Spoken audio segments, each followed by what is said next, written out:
নিব্বি, বৌদি, কাকিমা এদের সব চুলকানিগ্রস্ত রিলসের দিকে বিছুটি পাতা দিয়ে দৃষ্টিপাত করায়। হ্যাঁ মামনি, তুমি তো মুদিখানা দোকানের গচ্ছিত সম্পদ, এই জন্য তোমার আমুল মিল্ক সবাইকে খাওয়াবে।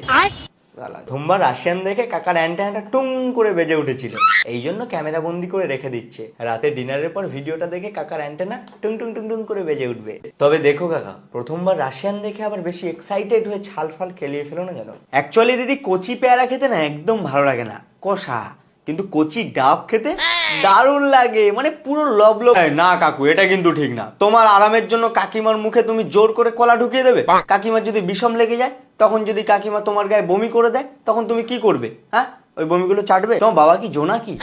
না মানে শুনেছি জোনাকিরা পদু থেকে আলো বের করে। খুব ভালো কথা। তা বলছি কি মামনি, ভিক্টোরিয়ার ঝোপঝাড়ে যে হুল্লুগুলো হয় সেগুলো কার দায়িত্বে আছে? ওটা কি তুমি হ্যান্ডেল করো? দেখো, পরিচালনা করতে গিয়ে আবার যেন নিজেই ঝোপঝাড়ে গিয়ে পরিবেশন করে না